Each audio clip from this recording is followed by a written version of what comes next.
नमस्कार विद्यार्थ्यांनो, MPSC परीक्षांसाठी टेक्स्टबुक सिलेक्टमध्ये तुमचे स्वागत आहे. तुमच्यासाठी त्वरित उपलब्ध तज्ज्ञ प्राध्यापकांद्वारे आम्ही उच्च प्रतीचे अभ्यास सामग्री उपलब्ध करून देत आहोत. तुम्हाला आवश्यक असलेल्या गोष्टी शिकण्यासाठी अधिक विनामूल्य सामग्रीसाठी तपशील तपासा. ओके, नमस्कार अभ्यासक मित्रमैत्रिणींनो, स्वागत आहे सगळ्यांचं. आणि जे ते आपण मग क्लासला जी आहे ती सुरुवात करूयात. ओके, चलो आन्सर करो.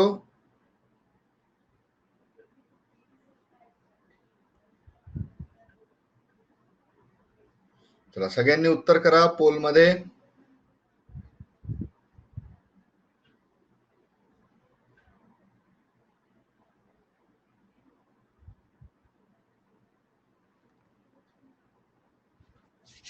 गेला प्रज्योतचं उत्तर करेक्ट आलेलं आहे. उत्तर सांगणार पण आताच नाही सांगणार.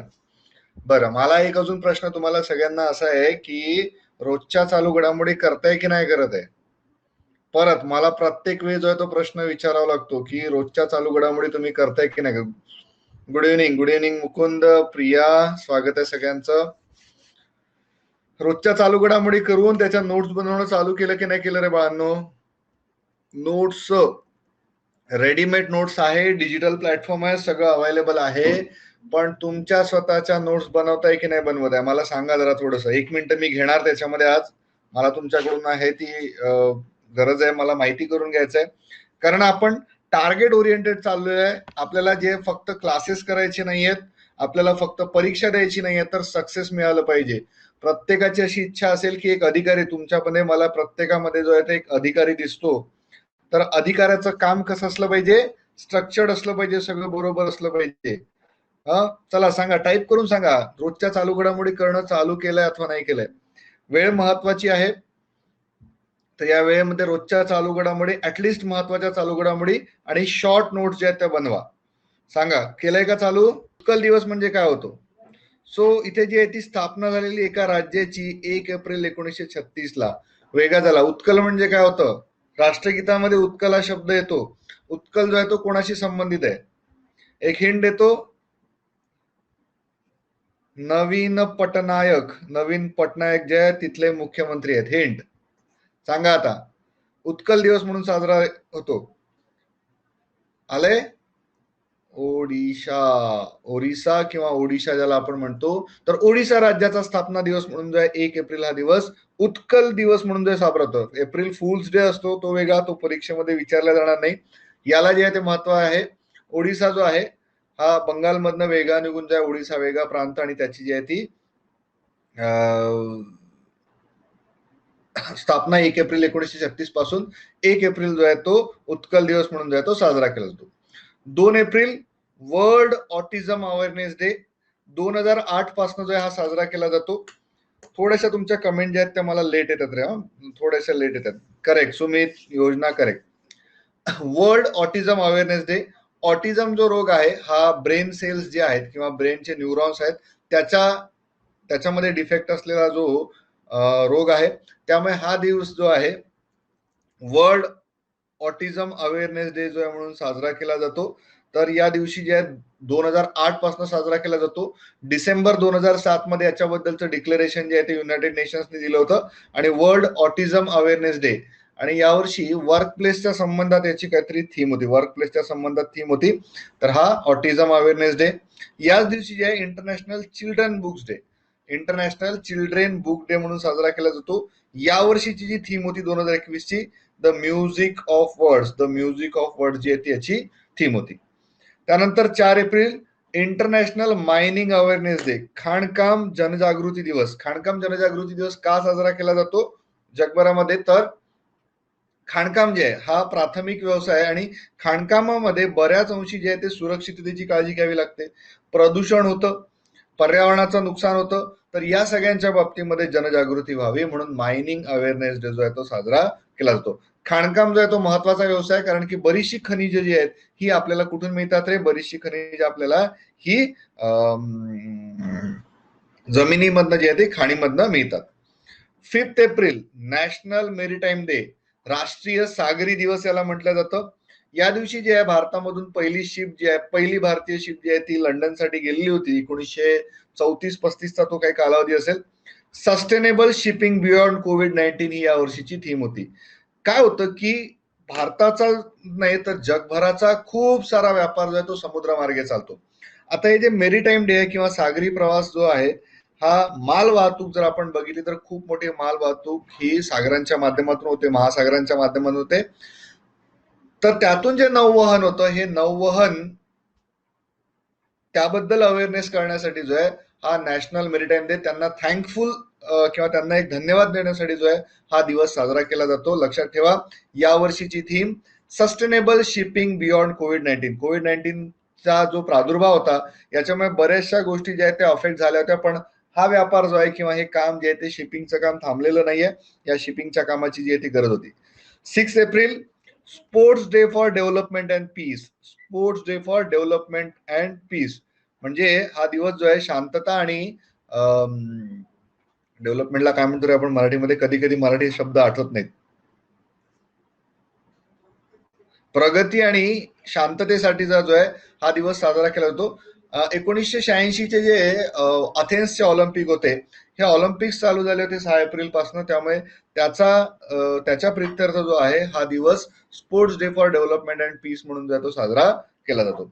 7 एप्रिल वर्ल्ड हेल्थ डे, जागतिक आरोग्य दिन.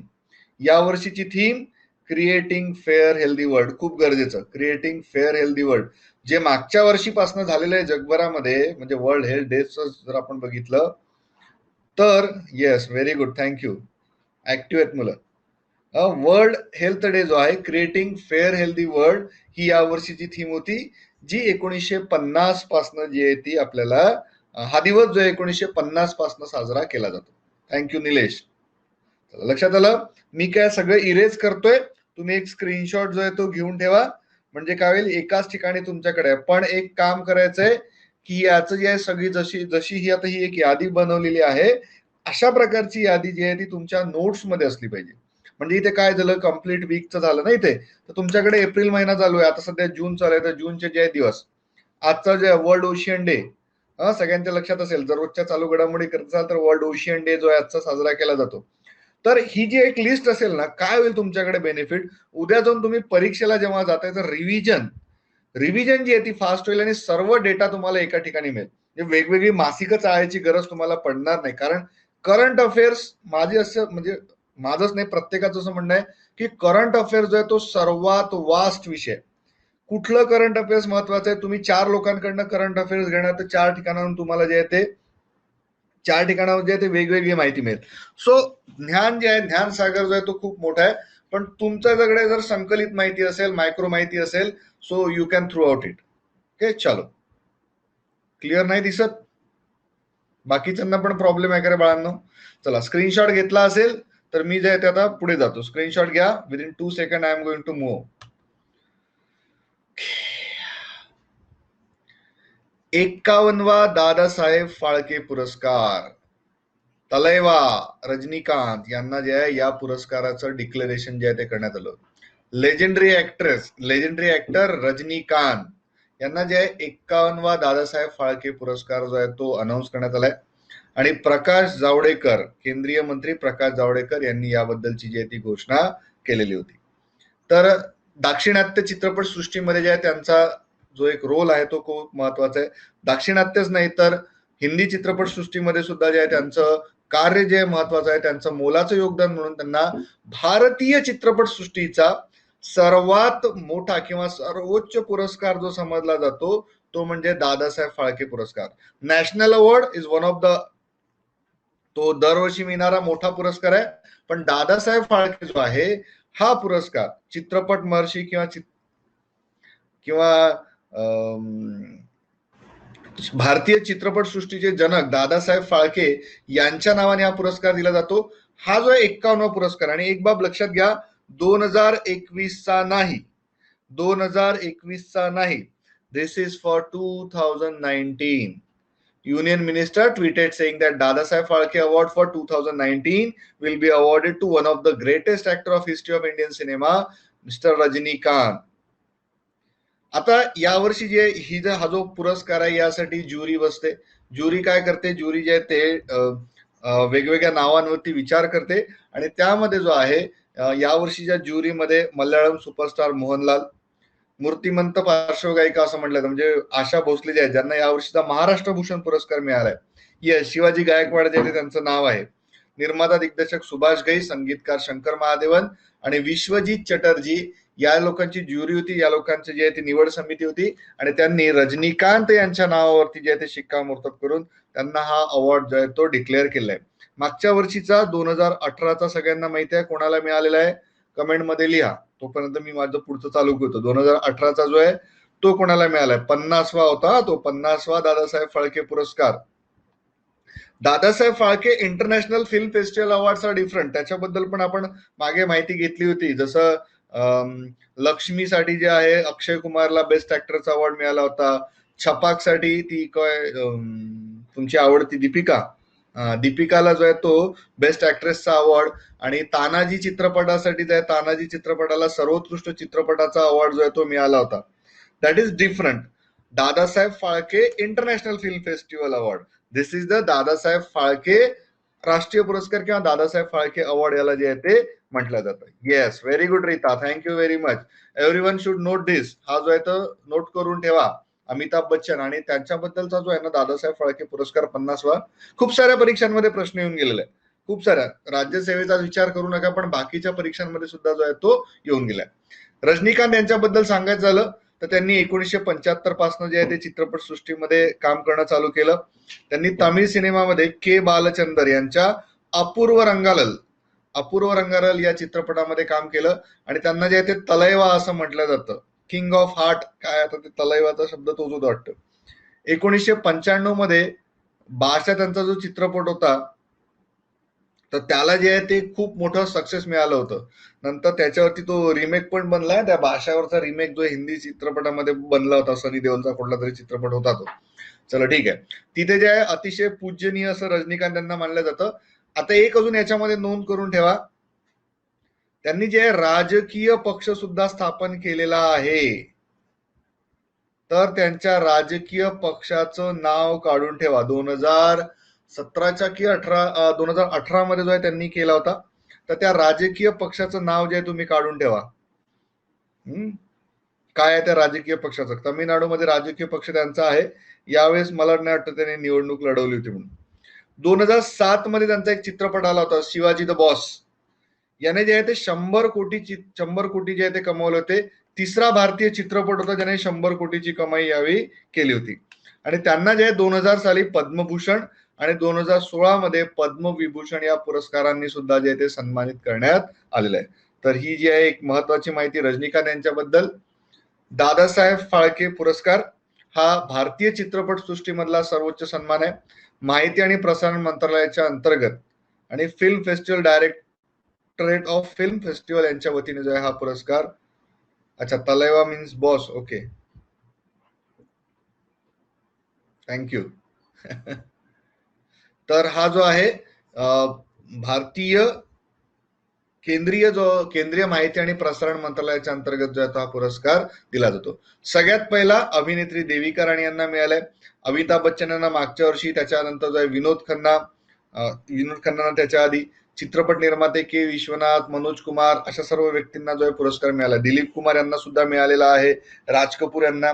दिलीप कुमार जे आहेत ते सध्या हॉस्पिटलमध्ये आहेत, सगळ्यांना माहिती असेल त्याच्याबद्दल. आता काही आंतरराष्ट्रीय घडामोडी जे आहेत ते आपण बघूयात.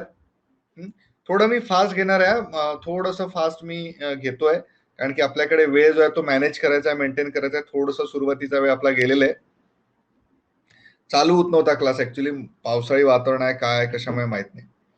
China approve continuous proposal to overhaul हाँगकाँग इलेक्टोरल सिस्टीम. मुद्दा नेमका काय तो आपण समजून घेऊयात. पहिले त्यासाठी आपल्याला हाँगकाँगचं लोकेशन जे आहे ते समजून घेणं गरजेचं आहे. हाँगकाँग वरती चीन का असं इम्प्लिमेंट करतंय हे आपल्याला समजून घ्यायचंय. आणि हा जो कायदा आहे हा नेमका वादग्रस्त का आहे. आंतरराष्ट्रीय घडामोडींमध्ये बरेचसे पॉइंट्स असतात, सगळे पॉइंट नाही होणार, पण हे जे मुद्दे आहेत हे मुद्दे तिथल्या जीवनमानावरती फरक पडतात, तिथल्या इकॉनॉमीवरती फरक करतात. त्याचा संबंध जो आहे मक्कल सेवई कच्ची नाहीये त्याचं. युपीएससीचा तुमचा GS2 आणि इथला सुद्धा जर GS2 जर आपण पेपर बघितला तर त्या पेपरसाठी जे हा एक महत्वाचा मुद्दा जो आहे तो असू शकतो. तर ह्या मुद्दा नेमका काय, त्यासाठी पहिले आपल्याला हाँगकाँगचा इतिहास किंवा थोडीफार माहिती जी आहे ती हाँगकाँग बद्दल असणं गरजेचं आहे. काय आहे नेमकं हाँगकाँग? हाँगकाँग जे आहे ते चीनचंच एक क्षेत्र आहे. पण हे चीनचं क्षेत्र आहे बघा, हा जो आहे हा आपण चीन बघतोय आणि हे जे हाँगकाँग आहे, पण अतिशय प्रगत असं आहे. स्पेशल त्याला काय म्हटलं तर SAR, स्पेशल ऍडमिनिस्ट्रेटिव्ह रिजन जो आहे तो चीनचा स्पेशल ऍडमिनिस्ट्रेटिव्ह रिजन आहे. का वेगळा आहे? कारण की हाँगकाँग जे आहे याला स्वातंत्र्य मिळालं कोणाकडनं मिळालं? हाँगकाँगला स्वातंत्र्य जे मिळालंय ते ब्रिटनकडनं. म्हणजे फार नजीकच्या काळामध्ये जे आहे याला स्वातंत्र्य जे आहे हाँगकाँगला मिळालंय आणि एक प्रगतीशील आहे. कम्पॅरेटिव्ह टू चायना जर आपण केलं तर इथलं इकॉनॉमी जे आहे ती डेव्हलप आहे. इथे लोकसंख्या कमी असल्यामुळे तिथलं बिझनेस एक हब जे आहे ते हाँगकाँग आहे. आणि हा जो चीन आपण बघतोय या चीनच्याच क्षेत्रामध्ये, चीनवरच्या क्षेत्रामध्ये जे आहे ते दक्षिणेला एकदम छोटासा प्रांत जर आपण बघितला तर हाँगकाँग आहे. हाँगकाँगची वरती जर आपण बघितलं तर हाँगकाँग वरती चीनची सत्ता आहे, पण एक स्वायत्त हाँगकाँग मध्ये जर आपण बघितलं तर एक स्वायत्त सरकार आहे. स्वायत्त पद्धतीने जे तिथे काम केलं जातं. पण चीनने काय केलं, तिथे एक नवीन नियम बनवला आणि तिथलं जे लेजिस्लेटिव्ह काउन्सिल आहे या लेजिस्लेटिव्ह काउन्सिल मधल्या सदस्यांची संख्या वाढवली. पण तिथले जे इलेक्टेड होणारे किंवा निवडून येणारे जे सदस्य आहेत हे निवडून येणारे सदस्य कमी केले.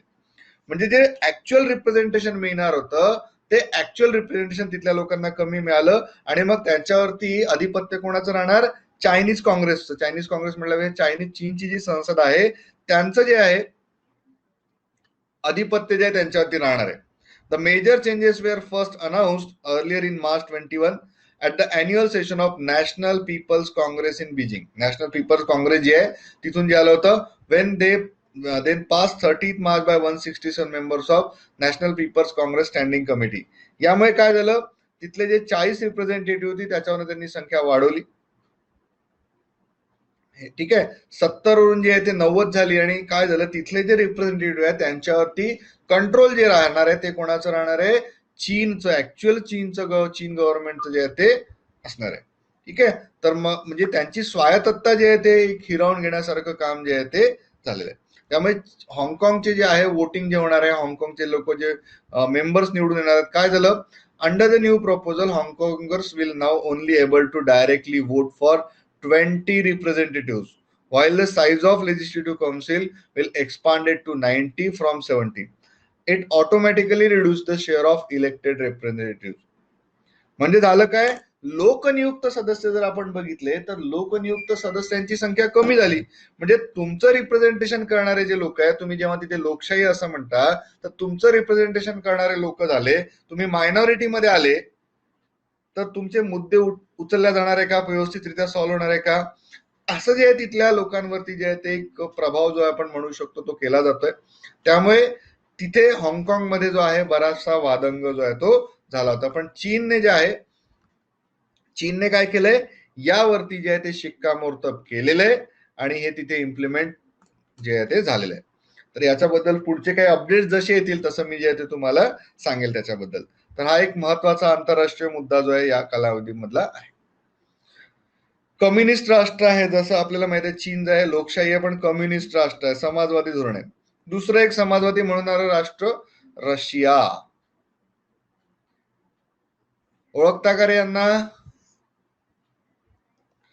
जगभरामधलं एक मोठं व्यक्तिमत्व किंवा प्रभावशाली व्यक्तिमत्व आहे चीनचे, रशियाचे राष्ट्राध्यक्ष व्लादिमीर पुतीन. आता काय होतं इथे, काय होतं पूर्वी चीनमध्ये म्हणा किंवा रशियामध्ये म्हणा 2 टर्म, एक राष्ट्राध्यक्ष आहे त्यांना 2 टर्म जे आहे त्या मिळत होत्या. इथे जर आपण बघितलं तर 6 वर्षाची टर्म आहे, 6 वर्षाची राष्ट्रपतीची टर्म जी आहे ती 6 वर्षाची आहे. चीनचं जे आहे ते शी जिनपिंग आहेत. दोघांनी पण काय केलं, त्यांची जी राज्यघटना आहे या राज्यघटनेमध्ये बदल करून घेतले. एवढे प्रभावशाली लोक त्यांच्या देशामधले की त्यांचे विरोधक त्यांनी संपवले आणि त्यांच्या घटनेमध्ये असे काही बदल करून घेतले किती असतील तोपर्यंत त्यांच्या राष्ट्राचे राष्ट्राध्यक्ष राहतील. इथे रशियाचे राष्ट्राध्यक्ष व्लादिमीर पुतीन यांनी सुद्धा अशाच प्रकारचं काहीतरी चेंजेस त्यांच्या संविधानामध्ये करून घेतले. म्हणजे आता जवळपास 2036 पर्यंत ऑलरेडी 70 वर्षापेक्षा जास्त, 70 वर्ष त्यांच्या जवळपास त्यांचं वय आहे. तर 2036 पर्यंत व्लादिमीर पुतीनच देशाचे राष्ट्राध्यक्ष राहतील असे चेंजेस जे आहेत त्यांच्यामध्ये झाले. आणि ते जे संविधान दुरुस्ती म्हणा ते जे तिथलं त्यांचं पारित झालेलं आहे. The President of Russia, Vladimir Putin, on 5th April 2021, gave the final approval to legislation that allows him to hold the office for 2 additional 6-year terms. It gives him possibility to stay in power till 2036.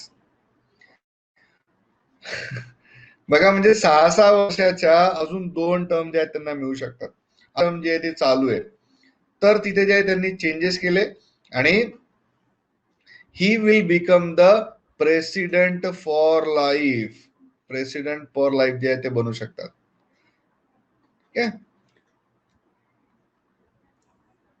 त्यांनी जो आहे हा नवीन कायदा जो आहे तो पारित केलाय आणि त्यांची जे Vladimir Putin has been currently serving his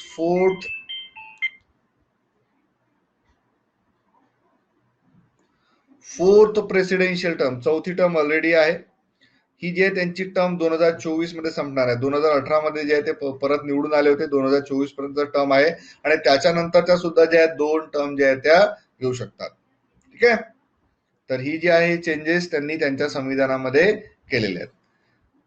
Vladimir Putin was first elected the president of Russia in 2000 मध्ये निवडून आले होते आणि आता जे आहे त्यांनी 2 टर्म सर्व्ह केल्यानंतर जे आहे ते 3ऱ्या टर्म मध्ये 2008 मध्ये दिमित्री मेदवेदेव जे होते यांची जागा त्यांनी घेतली होती आणि कंटिन्युअस जे आहे त्याच्यानंतर त्यांच्या टर्म ज्या आहेत त्या ऍज अ प्रेसिडेंट म्हणून आहे. सगळे विरोधक वगैरे सगळं तिथलं संपलेलं आहे आणि एक प्रभावशाली म्हणता येतं किंवा स्ट्रॉंग व्यक्तिमत्व जे आहे तिथे आहे.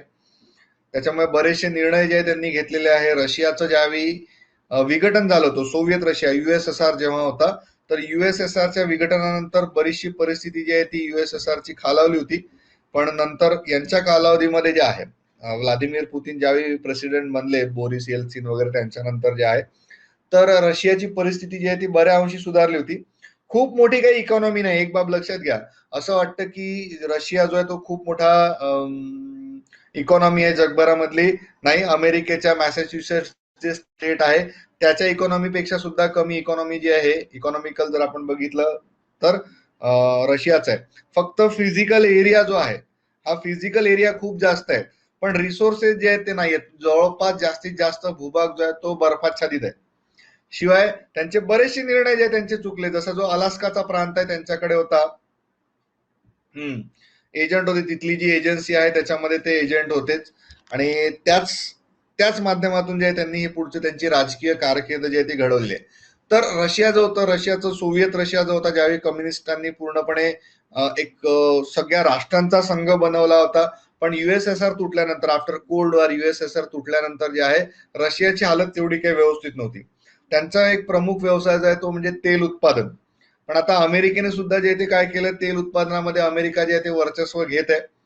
त्यांचं अलास्का जे होतं, अलास्का त्यांनी जे आहे ते अमेरिकेला विकलं, US ला विकलं होतं. तर तिथे जे सोन्याच्या खाणी सापडल्या, पेट्रोलियम सापडलं. यांच्याकडे पोर्ट्स जे आहेत ते कमी आहेत.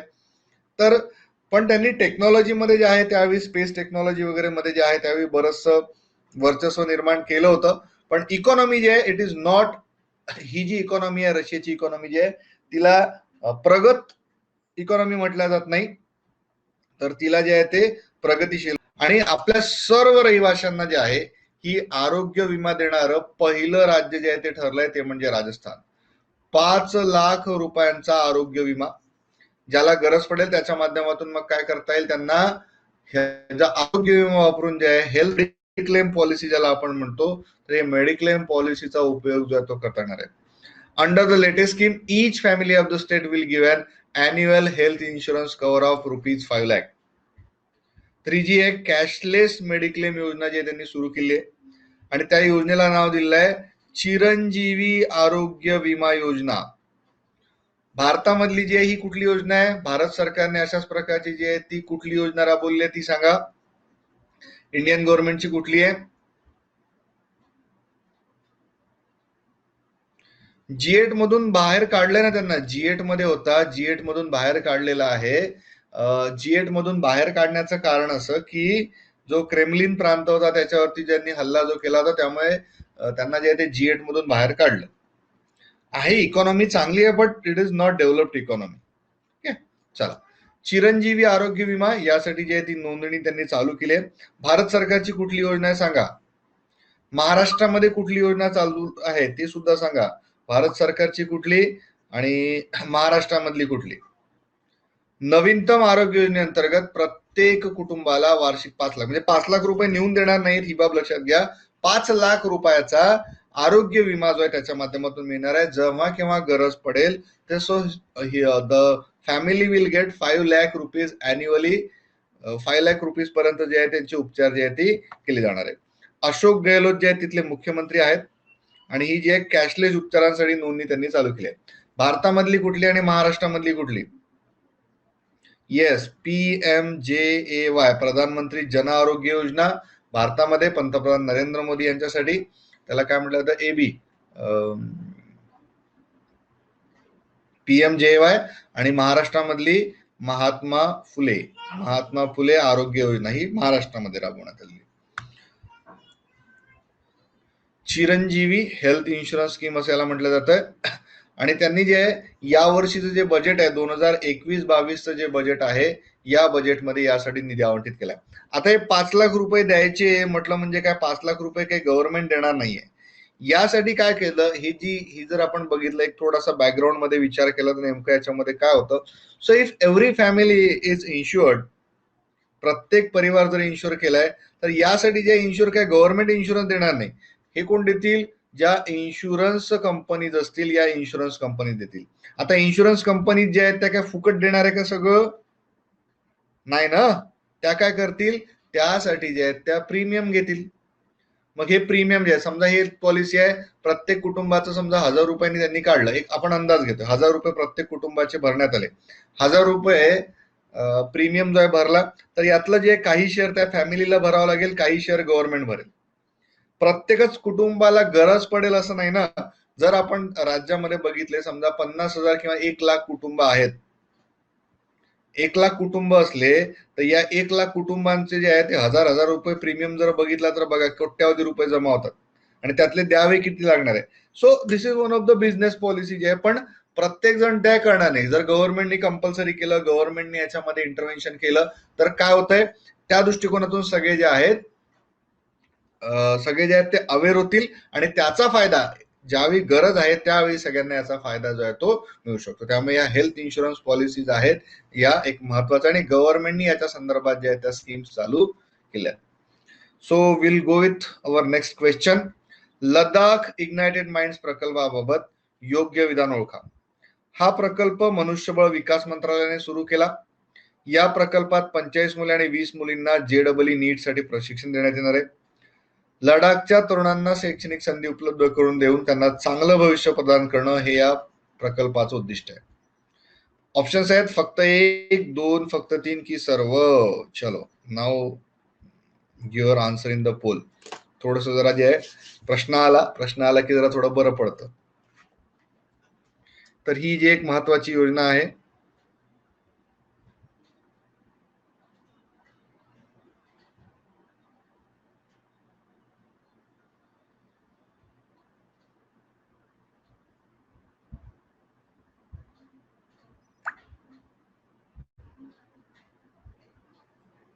चला आलं का उत्तर?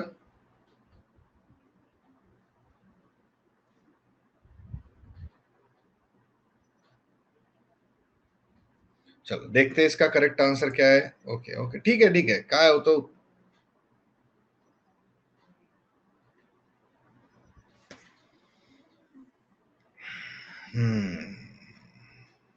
बघूया.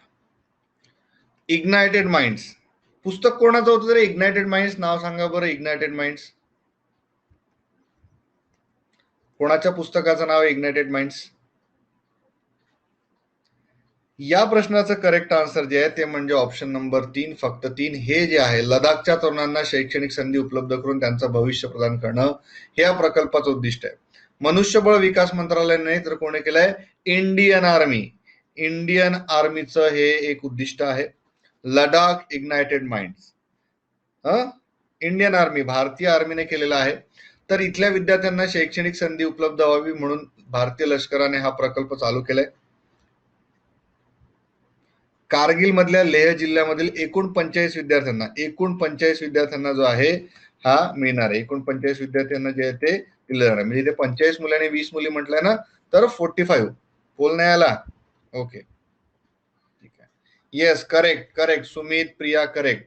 डॉक्टर APJ अब्दुल कलाम, भारताचे माजी राष्ट्रपती doctor APJ, Bharat Ratna doctor APJ Abdul Kalam यांचे पुस्तक होते इग्नायटेड माइंड्स. आणि इथे इंडियन आर्मीने जे आहे हा एक प्रोग्राम चालू केलाय ज्याच्या अंतर्गत 45 विद्यार्थ्यांना नीट, जी मेडिकलची एंट्रन्स एक्झाम असते, आणि JEE आहे याचं प्रशिक्षण देण्यात येणार आहे. त्यामध्ये 20 मुलींचा सुद्धा समावेश असणार आहे. आता लडाख जे आहे काय रे बाबा, लडाख काय आहे? एक युनियन टेरिटरी किंवा केंद्रशासित प्रदेश आहे. जेव्हा जम्मू काश्मीरचं विभाजन होऊन लडाख बनलेलं आहे. किती जिल्हे आहेत? 2च जिल्हे याच्यामध्ये आहे. आणि बराचसा प्रांत जर आहे हा लडाखचा POK मध्ये आहे, पाक व्याप्त काश्मीर मध्ये आहे, भारतीय सीमावर्ती केंद्रशासित प्रदेश आहे. आणि आता याचं इथलं जे प्रमुख असतात, मुख्य प्रशासक LG, लेफ्टनंट गव्हर्नर. लेफ्टनंट गव्हर्नरचं नाव लिहा तुम्ही, कमेंट बॉक्स मध्ये लिहा कोण आहेत तिथले लेफ्टनंट गव्हर्नर. नैसर्गिक साधन संपत्ती आणि पर्वतरांगा, हिमालयन पर्वतरांगांचा जो आहे प्रदेश आहे लडाख. ड्राय, त्याला जे शीत वाळवंट सुद्धा जे तिथे म्हटलं जातं. पुढची जी बातमी आहे, health minister doctor Harshvardhan launches integrated health information portal. IHIP याला म्हटलंय, इंटिग्रेटेड हेल्थ इन्फॉर्मेशन पोर्टल. तर हे जे यांनी चालू केलंय, आणि भारतामधलं अशा प्रकारचं जे आहे किंवा जगभरामधलं जे अशा प्रकारचं पहिलं पोर्टल जे आहे ते भारताने लागू केलेलं आहे, चालू केलेलं आहे, ज्याच्या माध्यमातून सर्व्हिलन्स किंवा लक्ष जे आहे ठेवलं जाणार आहे सर्व हेल्थ रिलेटेड जे आहे किंवा आरोग्य रिलेटेड बाबींवरती जे आहे ते लक्ष ठेवण्यात आलं आहे. India become the first country to adopt such advance disease surveillance system. याचं उद्घाटन भारताचे केंद्रीय आरोग्य आणि कुटुंब कल्याण मंत्री डॉक्टर हर्षवर्धन यांच्या हस्ते जे आहे ते करण्यात आलंय. त्यावेळी जे त्यांनी सांगितलं की एक इतिहास आपण रचलेला आहे की भारत जो आहे तो पहिला देश राहिला आहे की ज्यांनी डिसीज सर्व्हिलन्स सिस्टीम जी आहे ती लॉन्च केली आहे. While terming IHIP India's the biggest online disease surveillance platform in the world, the Union Minister informed that it is in sync with the National Digital Health Mission, NDHM, National Digital Health Mission. आजकाल जे आहे ते आता सगळं काही जे ते digital होत चाललंय ना रे, तर मग रोगांवरती सुद्धा लक्ष ठेवण्यासाठी जे आहे ते डिजिटल पद्धतीने जे आहे ते काम केलं जाणार आहे. आणि त्यासाठी जो आहे IHIP जो आहे हा प्रोग्राम जो आहे तो लागू करण्यात आलेला आहे, इंटिग्रेटेड हेल्थ इन्फॉर्मेशन पोर्टल. आता काय होतं की माहितीचे साठा जो आहे तो जगभरामध्ये सर्व ठिकाणी जो आहे तो केला जातो. जेवढा तुमच्याकडे डेटा, त्या डेटाचं इंटिग्रेशन चांगल्या प्रकारे झालं तर या डेटाचा यूज करून, या डेटाचा वापर करून जे आहे तुम्ही खूप साऱ्या गोष्टी ज्या त्या सॉल्व्ह करू शकता. तुमच्याकडे पण जर डेटा असेल, डेटा अनालिस्ट जे असतात ना, डेटा अनालिस्ट काय करतात, खूप साऱ्या गोष्टींचं जे काय म्हणतात त्याला, खूप साऱ्या गोष्टी ज्या आहेत त्या अनालिसिस करून त्याच्या माध्यमातून तुम्हाला बऱ्याचशा बाबींचं जे आहे, बऱ्याचशा बाबींचं डेटाचं पृथक करून जे आहे त्या बऱ्याचशा बाबी करता येतात. तर याच्या माध्यमातून काय केलं जाणार आहे, the perform will be able to track 33 diseases. 33 जे रोग आहेत या रोगांवरती लक्ष ठेवण्यासाठी सिस्टीम काम करणार आहे. पहिले जे आहे ते 18 रोगांवरती होतं आणि आता जे त्याच्यामध्ये वाढ करण्यात आली आहे.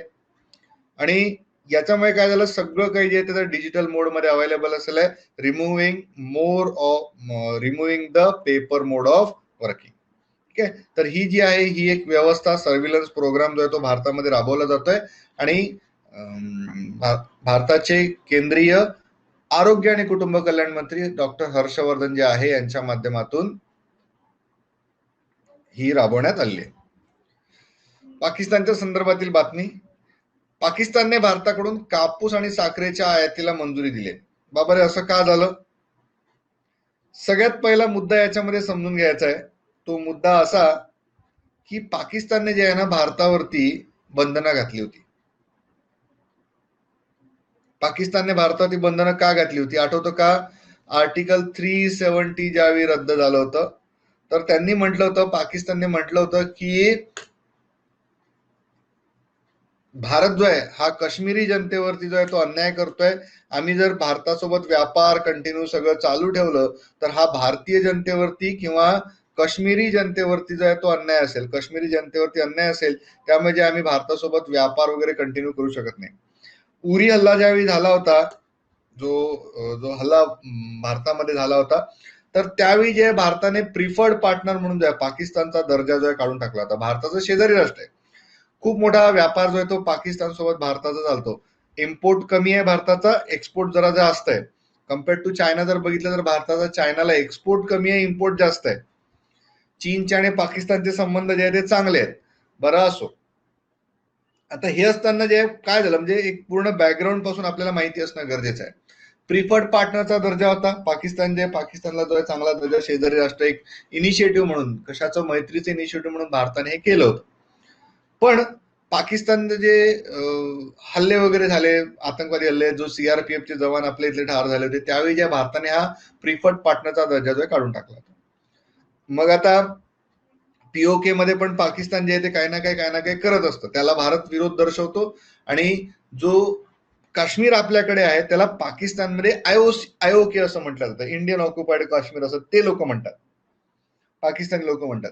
मग काय झालं, त्यांचं म्हणणं आहे काय की भारताकडून जे त्यांचं म्हणणं, पाकिस्तानचं असं म्हणणं आहे की अन्याय वगैरे करतात.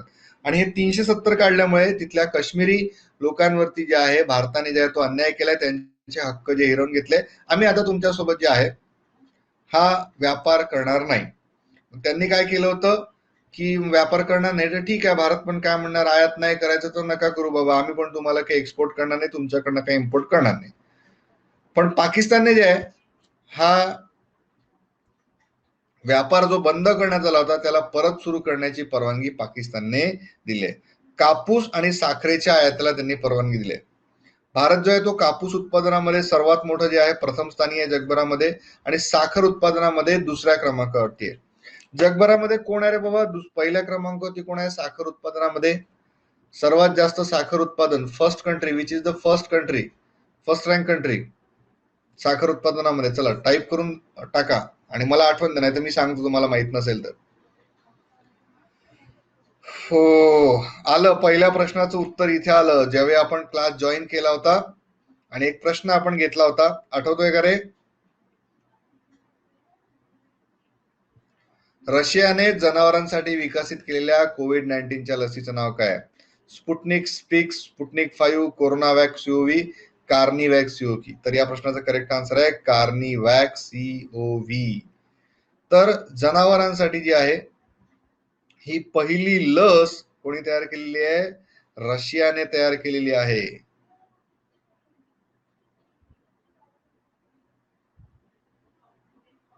येस, मे बी कमतरता भासली असेल तिथे, गरज असेलच. आणि कसं आहे की कर्ज भरपूर येणार आहे पाकिस्तानवरती पण. हो, फंड जो आहे ते कमी आहे, त्याच्यामुळे मग व्यापार भारतामधनं जरा थोडं स्वस्त येतं. तर बघा, साखरेमध्ये सगळ्यात जास्त उत्पादन जे आहे करणारा देश म्हणजे ब्राझील. ब्राझीलमध्ये जे आहे ते साखरेचं सगळ्यात जास्त उत्पादन. ओके, चला. हा प्रश्न जो आहे कार्निवॅक सीओव्ही, रशियामध्ये जी आहे यांनी जी आहे ही एक वॅक्सिन बनवली आहे.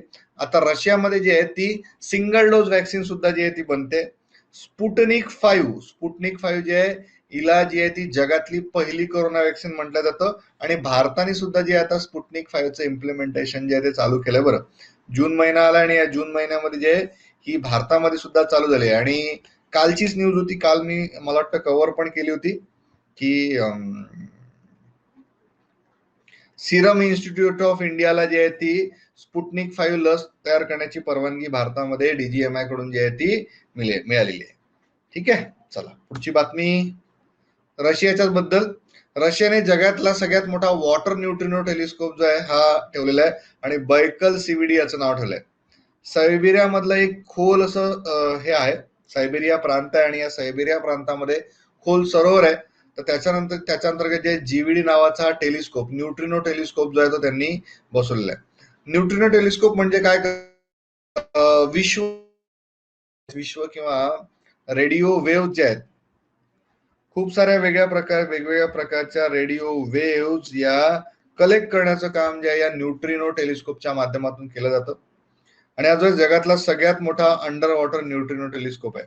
खूप साऱ्या अवकाशामध्ये झालेल्या घटना ज्या आहेत त्याचं नोंद जे आहे या न्यूट्रिनो टेलिस्कोप मध्ये जे आहे ते केलं जातं. जो बायडन सत्तेवरती आले जानेवारी महिन्यामध्ये आणि त्यांनी जे आहे एप्रिल महिन्यामध्ये एक महत्वाचा निर्णय घेतला. तो म्हणजे 11 सप्टेंबर 2021 पर्यंत संपूर्ण अमेरिकन सैन्य जे आहे ते अफगाणिस्तान मधून जे आहे ते माघारी जाणार आहे. मग आता आपल्या मनामध्ये विचार येईल की अफगाणिस्तानमध्ये सैन्य काय करतंय. So for that you should know about 9/11. सगळ्यांना माहित असेल, वर्ल्ड ट्रेड सेंटरचा हमला, WTC वरती झालेला हल्ला. हा हल्ला कोणाच्या माध्यमातून करण्यात आला होता, काय होतं त्या संघटनेचं नाव,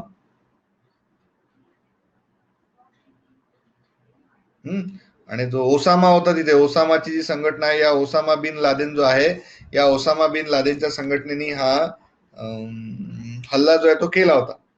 आता ही जी ओसामा बिन लादेनची संघटना आहे किंवा ओसामा बिन लादेन जो आहे हा ऍक्टिव्ह होता अफगाणिस्तान मधून.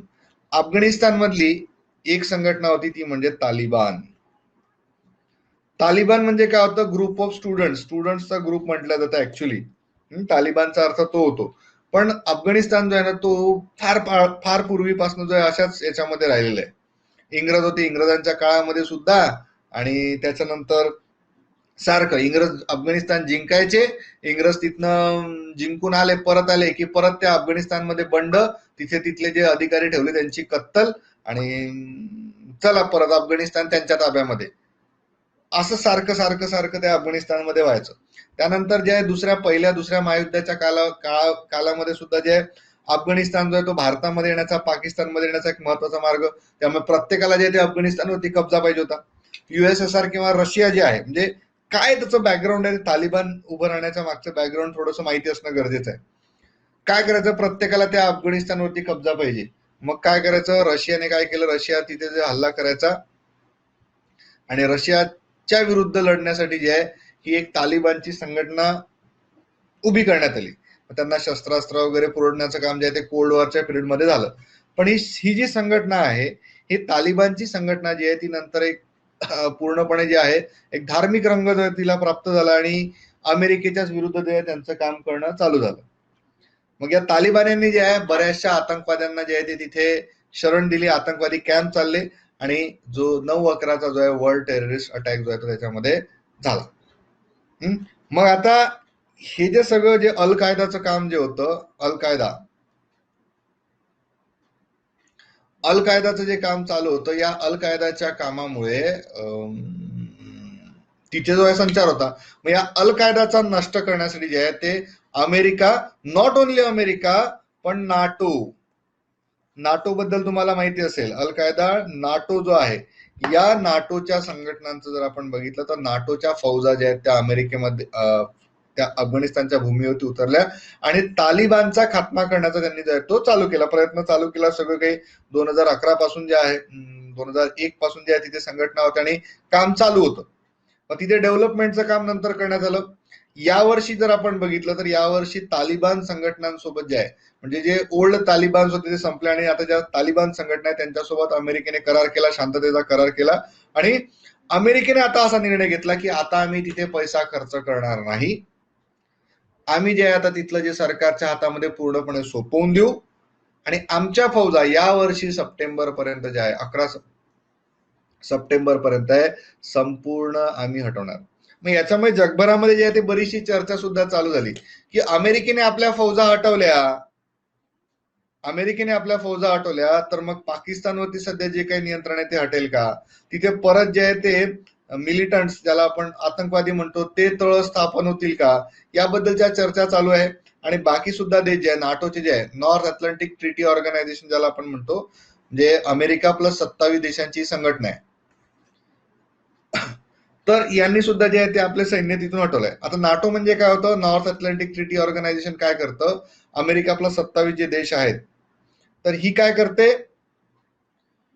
यांच्यापैकी कुठल्याही देश एका देशावरती हमला झाला तर या संपूर्ण देशांवरती हल्ला झाला असं म्हटलं जातं. म्हणजे कोल्ड वॉरच्या वेळी जी आहे ती नाटोची संघटना जी आहे ती अमेरिकेने स्थापन केली होती. भारत वगैरे याचा सदस्य नाहीये, कारण की ना भारत रशियाकडून होता ना अमेरिकेकडून. भारत जे आहे ते नॉन अलाइड मुवमेंट ज्याला म्हटलं जातं, अलिप्तवादी धोरण जे आहे ते भारताने अवलंबलेलं होतं. ओके, तर हे जे आहे आता या फौजा जे आहेत ते हटवणार आहेत, त्याचे जगभरावरती जे आहे लॉंग टर्म परिणाम जे आहेत ते होऊ शकतात. पुढची बातमी, DRDO allows private sector to develop missile systems. Defence research development organisation बलस्य मूलम विज्ञानम जे आहे हे डीआरडीओचं घोषवाक्य किंवा ब्रीद वाक्य जे आहे.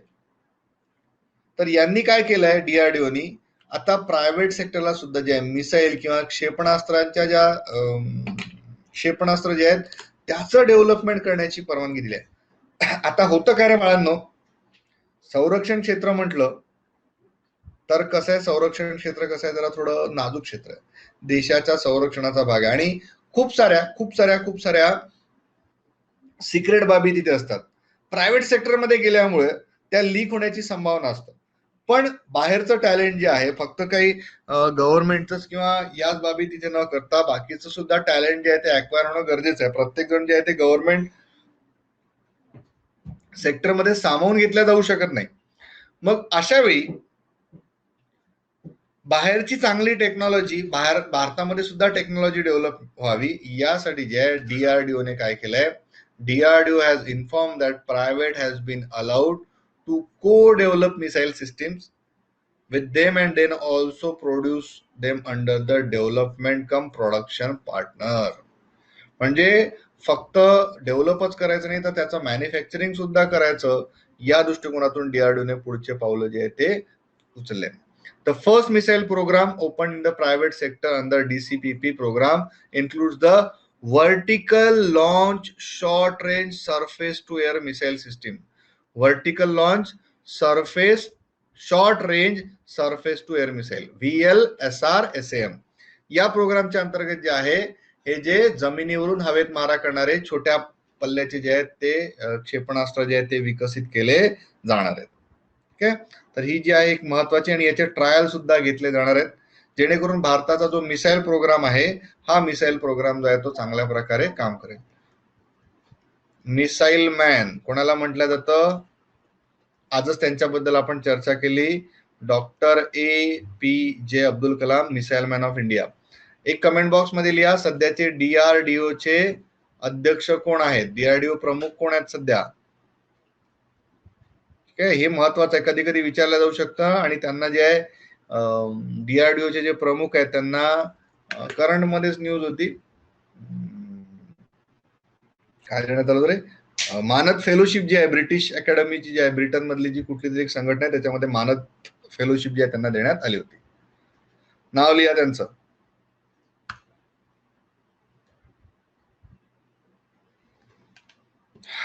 प्रश्न आणि त्याच्यानंतर लास्ट 5 मिनिट्स मध्ये जे आहे त्या आजच्या चालू घडामोडी आपण घेऊयात.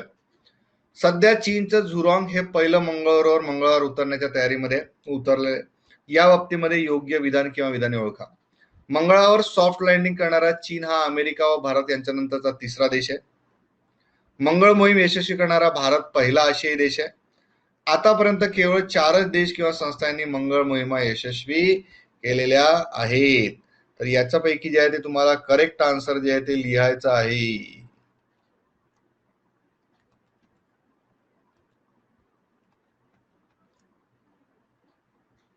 तर काय आहे, मी पोल स्टार्ट करतोय, पोल मध्ये उत्तर द्या.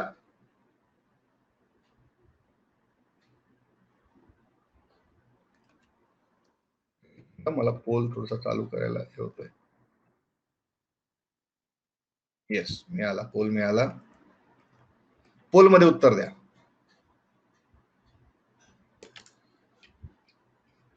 Yes, doctor G Satheesh Reddy correct answer. Doctor G Satheesh Reddy जे आहेत ते डीआरडीओ चे प्रमुख आहेत. चला या प्रश्नाचं उत्तर द्या. लगेच ही न्यूज बघितली की मग आपण आजच्या चालू घडामोडी तुम्ही केल्यात की नाही माहित नाही, तुमच्या आजच्या न्यूज मध्ये होत्या की नाही माहिती नाही मला त्या न्यूज. इथे कसं आहे, बॅच मध्ये आपल्याला जे आहे ते रोजच्या चालू घडामोडी घेता येत नाहीत, पण मी करत असतो. म्हणजे मी ज्या बॅचेस मध्ये संकलित सगळ्या ज्या चालू घडामोडी असतात त्याच्यामध्ये थोडं फास्ट ट्रॅक मध्ये जे आहे ते मुलांचं घेत असतो, म्हणजे आजच्या जो आहे त्याच्यासोबत आहे मुलं जे आहे ते मागे राहता नाही कामा नये. ओके चलो बघूया बघूया बघूया. अरे करेक्ट आन्सर कोणाचंच नाही आलं रे बाळांनो. करेक्ट आन्सर आहे ऑप्शन नंबर 3. ब आणि क जे आहेत ते योग्य आहेत. मंगळावर भारताचं जे आहे ते सॉफ्ट लँडिंग झालंच नव्हतं ना रे. सध्या चीनचे झुरॉंग हे पहिले मंगळावर उतरण्याच्या तयारीत आहे. मंगळावर सॉफ्ट लँडिंग करणारा चीन हा अमेरिका व सोव्हिएत युनियन यांच्या नंतरचा तिसरा देश आहे. मंगळ मोहीम यशस्वी करणारा भारत पहिला आशियाई देश आहे. आतापर्यंत केवळ अमेरिका, रशिया, भारत आणि युरोपियन युनियनच्या 4च देशांच्या संस्थांनी जे आहे ते युरोपियन युनियन जे आहे यांनी जे आहे 4च देशांनी जे आहे ते काय केलंय, मंगळ मोहिमा यशस्वी केलंय. आणि भारताने जे आहे ते फार कमी वेळामध्ये जे आहे, पोल आला नाही, बरं ठीक आहे, पहिल्याच प्रयत्नामध्ये जे आहे ते मंगळ मोहीम जी आहे ती भारताने यशस्वी केली आहे. तर झुरॉंग रोवर जे आहे ते सौर ऊर्जेद्वारे संचालित केलं जाणार आहे. याला जे आहे ते तियानवेन या यानावरती तियानवेन 1 जे आहे त्याच्यावरती करण्यात आलंय. आणि हे जे आहे मंगळावरती जे आहे ते निरीक्षणासाठी परिक्रमा करणार आहे. तिथले भूगोलशास्त्रीय रचना, वातावरण, माती, पाण्याचं सगळ्याचं परीक्षण जे आहे ते करण्यात येत आहे. याचं नाव जे आहे ते झुरॉंग त्यांनी ठेवलेलं आहे. याचं जे आहे जानेवारीमध्ये याच्या संदर्भात एक मतदान करण्यात आलं होतं, तर त्या 10 नावांपैकी एक नाव याला ठेवण्यात आलंय. आणि तियानवेन 1 हे जे आहे त्यांचं मंगळ मिशन आहे. त्या मंगळ मिशन तियानवेन 1च्या मंगळ मिशनवर जे आहे ते रोवर त्याचं नाव जे आहे ते झुरॉंग असं ठेवण्यात आलेलं आहे. ठीक आहे. चला आता जरा थोड्या आजच्या न्यूज बघूयात. बाकी आपल्याकडे महिना आहे, महिन्याच्या न्यूज करूयात. तुमच्याकडे नंतर या नोट्स पण येतील ना, तर त्या नोट्स पण जे आहे तुम्ही नंतर मग वाचू शकता. नंतर जेव्हा केव्हा तुम्हाला वेळ मिळेल त्याप्रमाणे तुम्ही वाचू शकता.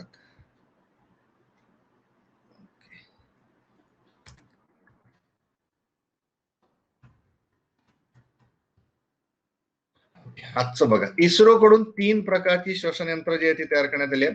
व्हेंटिलेटर जे आहेत ते इस्रोने तयार केलं आहे. एकाचं नाव प्राण ठेवलेलं आहे, दुसऱ्याचं नाव जे आहे ते अंबू असं ठेवलेलं आहे. Programmable respiratory assistant for the needed आणि आर्टिफिशियल मॅन्युअर ब्रीदिंग अशा प्रकारची 2 श्वसन यंत्र जी आहे ही पॉझिटिव्ह अँड एक्सपिरेटरी प्रेशरचा वापर करून तयार करण्यात आली आहे. इस्रो भारतीय इंडियन स्पेस रिसर्च ऑर्गनायझेशन जे आहे यांच्या माध्यमातून तयार करण्यात आलंय. आता ही जे भारतीय अवकाश संशोधन संस्था यांनी ही श्वसन यंत्र तयार केली आहे. कोरोनाच्या दुसऱ्या लाटेमध्ये जे श्वसन यंत्र लागण्याची वेळ आली होती ती कमी मिळत होती.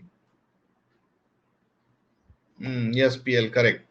तर जे यांनी तयार केले, नाव लक्षात ठेवा, Prana, programmable respiratory assistant for the needed आणि दुसरे जे आहे ते अंबू, अशी 2 जे आहे त्यांनी चालू केलेली आहे. ही जे त्यांनी शोधून काढलेली आहे. इस्रोने जे याच्यामध्ये चांगल्या प्रकारचं जे आहे ते संशोधन केलंय. कुठेही जे आहे ते ICU मध्ये वापरलं जाऊ शकतं. त्या व्यतिरिक्त जीवाणू आणि विषाणू म्हणजे याच्यामध्ये जे आहे ते एअर प्युरिफायर सुद्धा होते आणि हवा जी आहे ती निर्जंतुक सुद्धा होते आणि त्यातून जो आहे तो वापर श्वसनासाठी जो आहे तो वापर केला जाऊ शकतो. शिवाय हाय प्रेशर ऑक्सिजन युनिट जो असतं त्याला सुद्धा जी आहे ती ही जोडल्या जातं. अमेझॉनचे संस्थापक जेफ बोजेस 20 जुलैला अंतराळामध्ये जाणार. त्यांनी एक कंपनी स्थापन केली आहे ब्ल्यू ओरिजिन. हे जे आहे 5 जुलैला जे आहे ते त्यांची अमेझॉन जे आहे त्याच्या CEO पदावरून पायउतार होत आहेत आणि नंतर जे आहे त्याच्यानंतर 15 दिवसांनी जे आहेत ते त्यांची जी ब्लू ओरिजिन कंपनी आहे याच्या माध्यमातून अंतराळ सैरासाठी जाणार आहे, जे की पृथ्वीपासून 100 किलोमीटर उंचीवरती असणार आहे. तर या कॅप्सूलची जी आहे ती टेस्टिंग झालेली आहे आणि 11 मिनिटांचा जो आहे तो त्यांचा स्पेसक्राफ्ट मधला प्रवास जो आहे तो असणार आहे. पुढे जे स्पेसक्राफ्ट मधून प्रवास करणाऱ्यांना एकूण 4 दिवसांचा अनुभव मिळणार आहे आणि त्यासाठी जे आहे ते 3 दिवसाचं प्री फ्लाईट प्रशिक्षण सुद्धा जे आहे ते दिलं जाणार आहे. तर त्यांचं जे ब्लू ओरिजिन फाउंडेशन आहे याच्या माध्यमातून स्पेस जे आहे प्रायव्हेट कंपनी आपण म्हणू शकतो. नासा जर आपण बघितलं, national space admission, national association of space admission, NASA जी आहे ती अमेरिकन गव्हर्नमेंटची आहे. स्पेस एक्स इलॉन मस्क यांची आहे आणि आता ब्लू ओरिजिन जी आहे ती जेफ बोजेस यांनी चालू केलेली कंपनी आहे. India slips 117 rank in 17 SDGs in United nations 2030 agenda. तर जो मागच्या वर्षी जर भारताचं 115वं स्थान होतं. सस्टेनेबल डेव्हलपमेंट गोल्स 17 सस्टेनेबल शाश्वत विकास टार्गेट जे आहेत, गोल्स आहेत, यामध्ये जे आहे भारताचं स्थान जे आहे ते 2 स्थानांनी घसरलंय. कारण की भारतामध्ये इम्प्लिमेंटेशन जे आहे याच्यासाठी चांगल्या प्रकारे होत नाहीये. इंडियाज एन्व्हायरमेंट रिपोर्ट 2021 हा रिलीज करण्यात आला होता, ज्याच्यामध्ये भारत जो आहे तो 2 स्थान जे आहे ते खाली घसरले. युनायटेड नेशन्सनी 17 गोल ठेवलेले आहे स्वतःसमोर, जे 2030 पर्यंत अचीव्ह करायचे आहेत. आणि 193 देश जे आहे यासाठी जे आहेत ते मेंबर आहेत. 2015 पासून जे आहे ते हे गोल्स चालू झालेत. याच्यामध्ये हे गोल अचीव्ह करण्यामध्ये जे हे टार्गेट सगळ्यांनी ठेवलंय, याच्याबद्दल जे आपण एखाद्या लेक्चरमध्ये सस्टेनेबल डेव्हलपमेंट गोल्स बद्दल जे ते घेऊयात, कारण की प्रश्न भरपूर बनतात सस्टेनेबल डेव्हलपमेंट गोल्स बद्दल. याच्यामध्ये तुम्हाला जे ते सस्टेनेबल डेव्हलपमेंट गोल्सचे कुठल्या क्रमांकाचं कुठलं गोल आहे ते सुद्धा या नोट्समध्ये टाकलेलं आहे. बघा, SDG 2 मध्ये जे आहे ते भारत मागे पडलेलं आहे. कुठलं आहे? Ending hunger and achieving food security, म्हणजे भूक निवारणामध्ये भारत मागे पडलाय.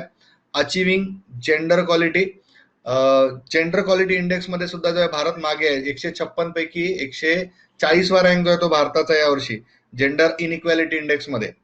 SDG 9 building and resilient infrastructure promoting and including sustainable industrialisation and fostering innovation. तर यावर्षी काय झालं की सगळं काही जे आहे बरंचसं बंद होतं लॉकडाऊनमुळे, त्यामुळे सर्वच गोष्टींमध्ये जे आहे ते भारताने मात खाल्लेली आहे. 100 पैकी भारताचा स्कोर जो आहे तो 61.9 आहे, जो की इतर भारताचे जे शेजारी राष्ट्र आहे बांगलादेश, भूतान, नेपाळ आणि श्रीलंका यांच्यापेक्षा बराच कमी आहे. एन्व्हायरमेंटल परफॉर्मन्स इंडेक्स मध्ये सुद्धा जो आहे तो भारत बराच मागे पडलेला आहे. भारताचा क्रमांक 172वा आहे.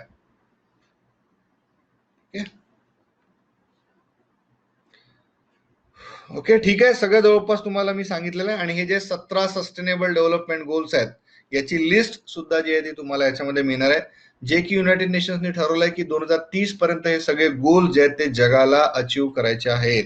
शाश्वत विकास कार्यक्रम ज्याला आपण म्हणतो. तर हे 17 गोल्स आहेत, त्याचे मुद्दामून जे आहे ते तुमच्यासाठी मी इथे घेतलेले आहे. याचे स्क्रीनशॉट जे आहे तुम्ही नंतर घेऊन ठेवा. हा एक प्रश्न तुमच्यासाठी सोडतोय. या प्रश्नाचं जे आहे ते आपण पुढच्या भागामध्ये जे आहे ते उत्तर बघूयात. 13 एप्रिल 2021 रोजी पोषण ज्ञान या राष्ट्रीय स्तरावरील डिजिटल भांडाराचा प्रारंभ कुठल्या संस्थेने केला? नीती आयोग, आरोग्य मंत्रालय, महिला आणि बाल विकास मंत्रालय की रिझर्व्ह बँक ऑफ इंडिया? ठीक आहे, तर याचं उत्तर जे आहे तुम्ही फाइंड आउट करून ठेवा. पाहिल्याबद्दल धन्यवाद. आम्हाला आशा आहे की हा व्हिडिओ तुमच्या तयारीसाठी उपयुक्त ठरला असेल. अधिक विनामूल्य सामग्री आणि सराव प्रश्न इच्छिता? तपशील तपासा. कोणत्याही चौकशीसाठी कृपया टोल फ्री नंबरवर कॉल करा.